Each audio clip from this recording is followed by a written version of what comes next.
Alang kranjang tatumu.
Mangkahan grosro sasumbar Lindo getar bumi gunjing Kumaludha guntur ketuk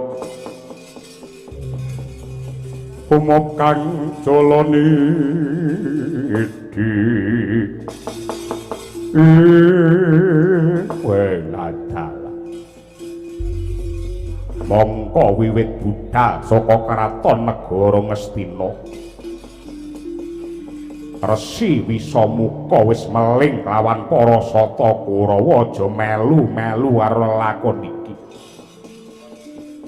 nyatane ripalungguhan iki kampeng kok ing Pancabaya bayane dombalinjane Kurawa do dadi gotongan dong rembyah kakean cacah ngreda kakean jiwa ora bejaji babar pisan para Kurawa maragake kowe do mundur gulung ana genderamu bongkok ana gaman maragake sawangen Resi Wisamuka Anoman janji lena kaprayitnaning lair batin ora nganti kentong subuh wis dadi layatan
Ah.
Yen kondang Gimbong Swela Giri Senopatine Rama Wijaya sing pinter ngobong kraton Ngalengka Diraja ning saiki wis tuwa ampas brabasan ngendhek ketiban siung pengapin gletak tanpa daya tak gendong gawa ning negara Ngastina aja pati-pati kowe mati sadurunge mapan ning bumi Ngastina.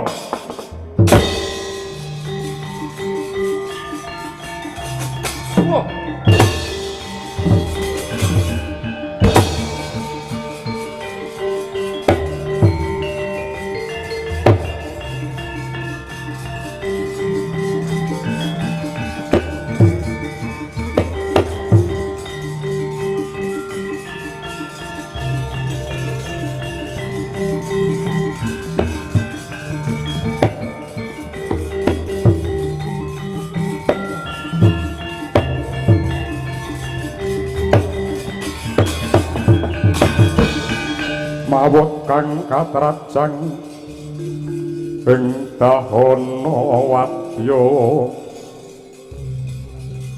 sangkep kaprabon prang kang abramarkata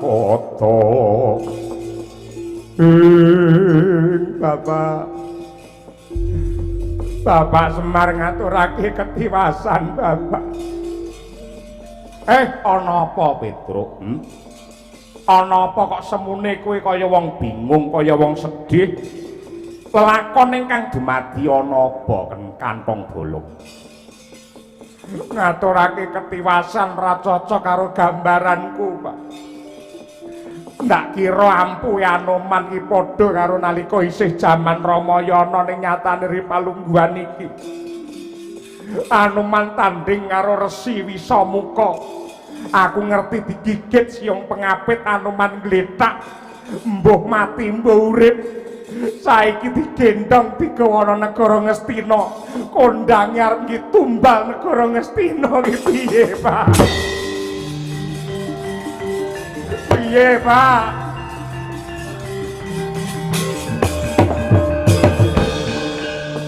Kowe ora perlu kuwatir, ya. Kowe ora perlu sumelang. Anoman teka ana ing klampis ireng nalika mau kuwi karepe lak njaluk mati. Dheweke wis bosen ngrasakake urip. Mbok menawa ki cocok karo sing dadi kekarepane, merga mandine ucap iki ora kaya ucape dhewe. yen pancen dina iki Anoman cilik lara gedhe mati ya wis karep ben pancen kuwi sing dikarepake Anoman. Mula dadi Panakawan Ripalungguhan iki ora perlu kowe melu cawe-cawe lelakon sing dudu perkaramu. Malah mundur sawetara ayo manjing ana ing sanggar pamujan. Muga-muga lelakon iki mengko mburine dadi lan becike Petruk.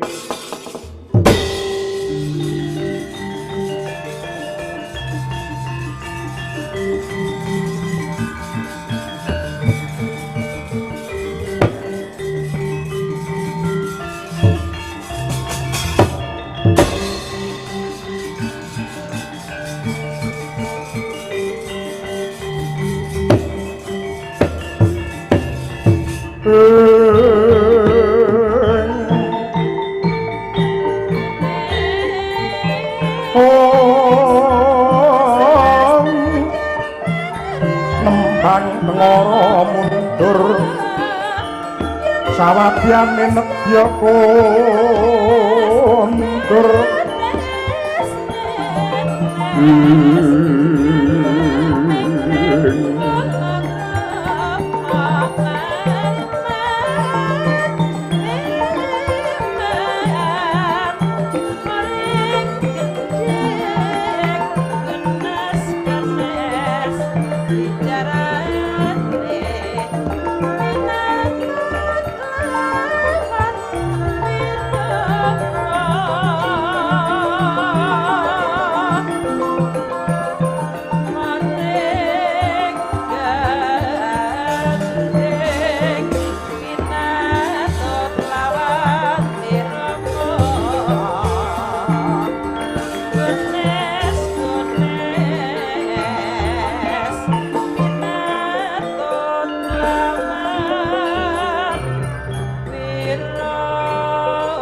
saya dalu arara sabyor kang lintang kumedhap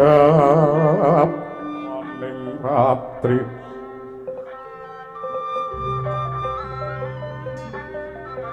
sasadara wis manjer kaworyan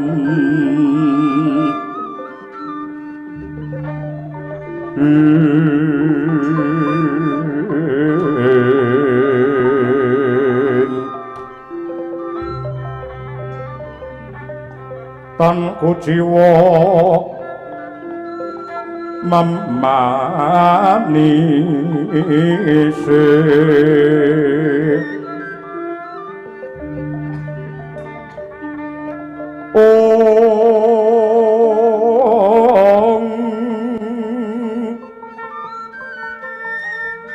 menggap srineteng dalu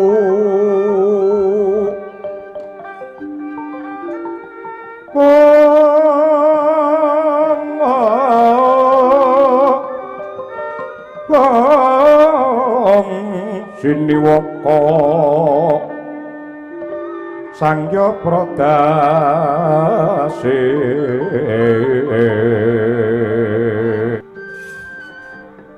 kualadala jagat Dewa Bathara ya jagat Mangestungkara lelampanipun kados mekaten to nggih mongko tumraping kula upami saya menika dados anak Prabu Duryudana kula menika klebu ratu ingkang bejo kula menika ratu klebu ingkang untung gesangipun karena duwe bojo sing gelem taberi prihatin ngeningaken cipta nyedak kalian Gusti ingkang Maha Kuwasa mongko titikane wong wadon sing bakal munggah ana kasuwargan menika wonten 3 siji wong wadon sing gelem ngibadah angka 2 wong wadon sing gelem prihatin angka 3 wong wadon sing gelem jaga kehormatane niku mangke lawanging swarga bakal mengo lawanging neraka bakal minep bejo kemayangan paduka kagungan bojo ingkang hambekipun kados mekaten. Tujune kok Banowati dudu perangane wong wadon sing rina wengi senengane mung grimbyang. Yen ora ngangge kalung sing mompir ora gelem metu saka ngomah, yen ora nganggo gelang sing gedhe ora gelem lunga ning pasar, yen ora nganggo anggon-anggon sing mencirit beda karo kancane ora gelem metu ka kraton. Paduka kedahipun matur nuwun kaliyan Gusti, duwe bojo seneng prihatin. Mangien prihatin mboten dahar mboten wujud tartamtu badhe kera badanipun. Kera ning malah santosa. Ning kula mboten seneng wong wedok yen terlalu kuru ning mboten seneng kula.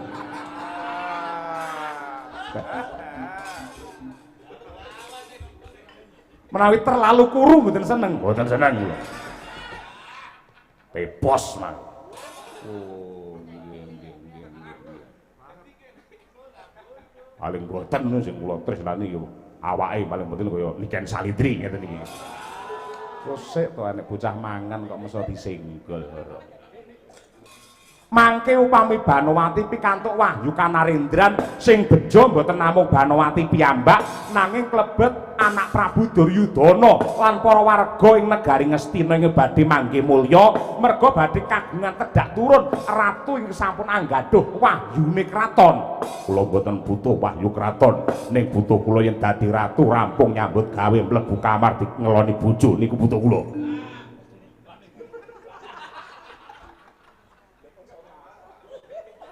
Niku mawon butuh kula. Amir kula menawi mboten kumpul kali bojo dangunipun 3 dina awak kula pegel kabeh. Lah wektale Banowati kangge leladi daharan mboten butuh mangan kula. Menawi badhe olah-olah utawi masak, pancinipun kula buang. Kula tendhan.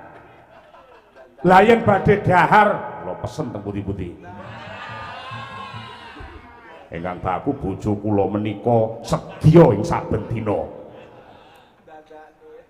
Karepan kula namung menika. Lah mangke upami enten tamu kula utawi nuwun sewu ingkang Ibu Mandaraka, nggih.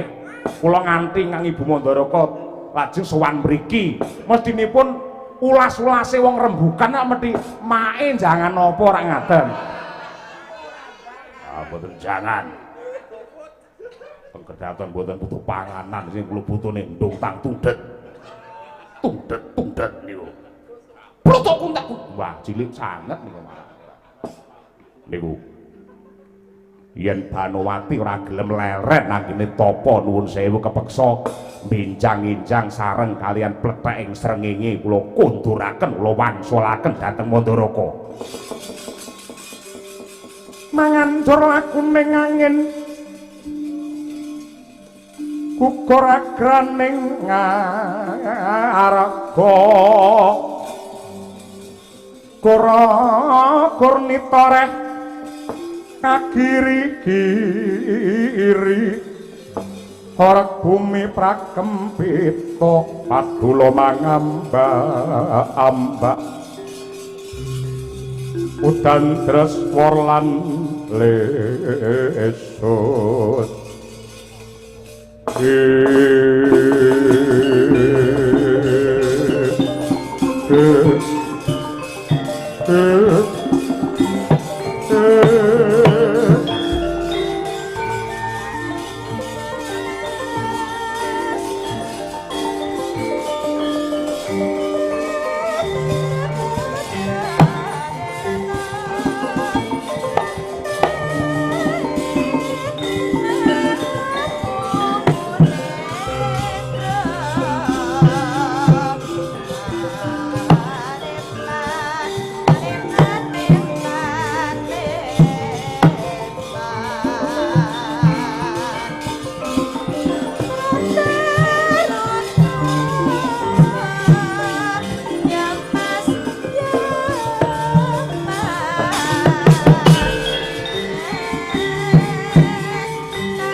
ngadang waran besok mendemo baris prayitno Iwa saranta wonging Dwarawati tinempesen iku awak Pandhawa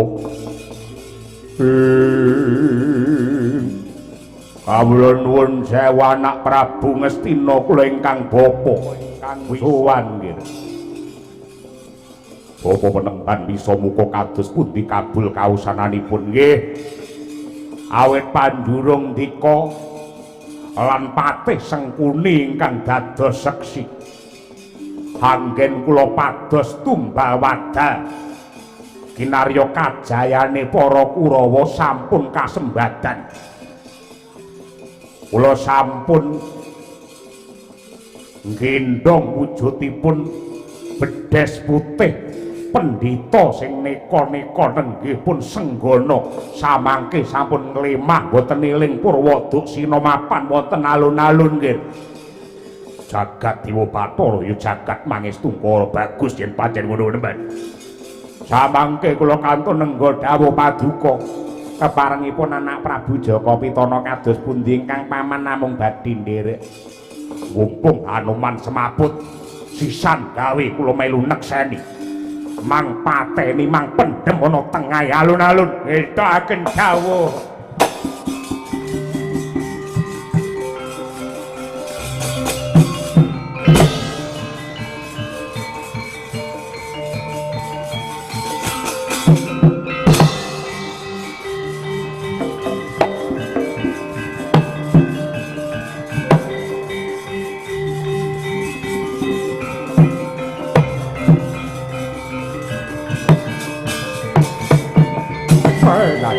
jagat Dewa Bathara ya jagat Mangestungkara anak Prabu kok kados mekaten ing dados sipat paduka ing atase bojo Taberi Tarak Brata semedi nyambung rasa kelawan Gusti ingkang Maha Kuwasa parandene sing lanang malah ngumbar dosa ki karepe piye jengandika bakal merjaya senggana kethek sing tanpa dosa kanggo tumbale negara sakmangke kula sampun saged maca lorek ing gedhoan sampeyan menawi Banowati badhe mangwangsulne kula tampi tangan loro tinimbang duwe bojo sing patrape iblis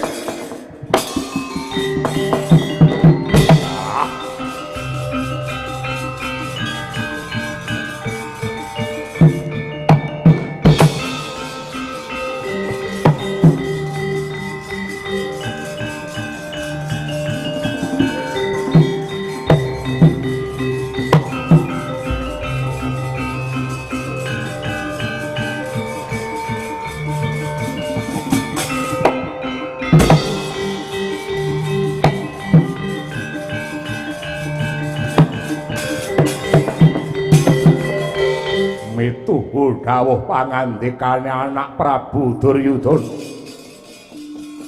wong sak Ngastina kabeh dadi seksi nadyan biyen nate ngobong alengka ning sawis dadi kethek tuwek kowe mati tamat sejarahmu dadi awo ning kene Anoman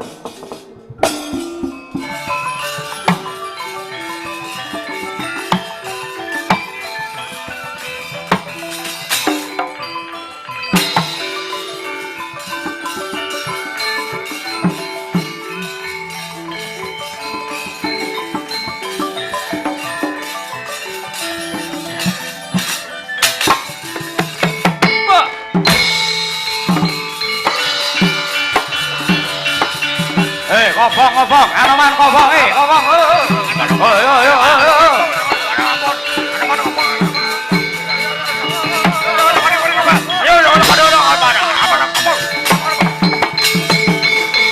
Murup mang halat-halat geni. Prasasat kaya ndilat langit. Sorak gemuruh para wadya bala Ngastina. Kemriyek suarane mangkono kawlagar anggane sang senggana sukma oncat saka raga